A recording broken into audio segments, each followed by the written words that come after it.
ఉద్యమంలో JAC chairman గా తెలంగాణ కోసం కొట్లాడామన్నారు ఎమ్మెల్సీ అభ్యర్థి పూల రవీందర్. వరంగల్, ఖమ్మం, నల్గొండ టీచర్ ఎమ్మెల్సీ అభ్యర్థిగా పూల రవీందర్ ను ప్రకటించారు జాక్టో చైర్మన్ సదానంద గౌడ్. సంఘాలకు అతీతంగా ఉపాధ్యాయ లోకానికి న్యాయం జరగాలన్నారు. గత 5 ఏళ్లుగా ఏ పదవి లేకున్నా ఉపాధ్యాయుల సమస్యల పరిష్కారం కోసం కొట్లాడామన్నారు పూల రవీందర్.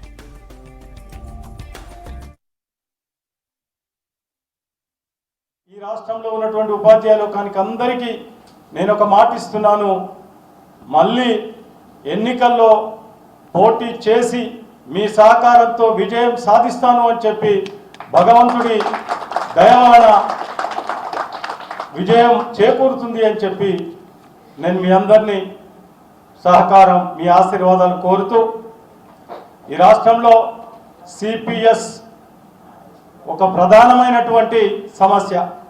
ఇక్కడ ఉన్నటువంటి ఉపాధ్యాయులు కూడా చాలామంది ఈరోజు రాష్ట్రంలో 60% సిపిఎస్ టీచర్లు.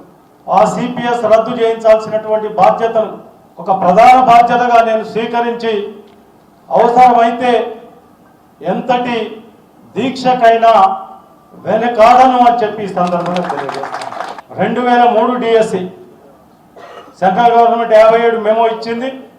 ఆ మెమో ప్రకారం ఇప్పటికే కావాల్సి ఉండి డెఫినెట్గా 2003 డిఎస్సి మిత్రులకు న్యాయం చేసే వరకు విశ్రమించను అని చెప్పి తెలియజేస్తా ఉన్నాను.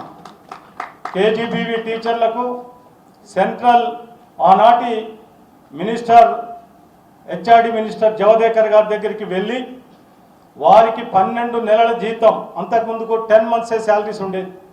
2 నెలలు ఎక్కడ వీళ్ళు పని చేసుకుంటారు సార్ అంటే వెంటనే స్పందించి వారు 12 నెలల శాలరీస్కి ఒప్పుకొని ఉత్తర్వులు ఇవ్వడం జరిగింది.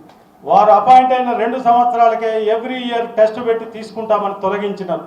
ఆ ఉత్తర్వులు రద్దు చేయించి వారిని యథావిధిగా కొనసాగేటట్లు నేను ఎమ్మెల్సీగా ఉన్నప్పుడు చేయించాను.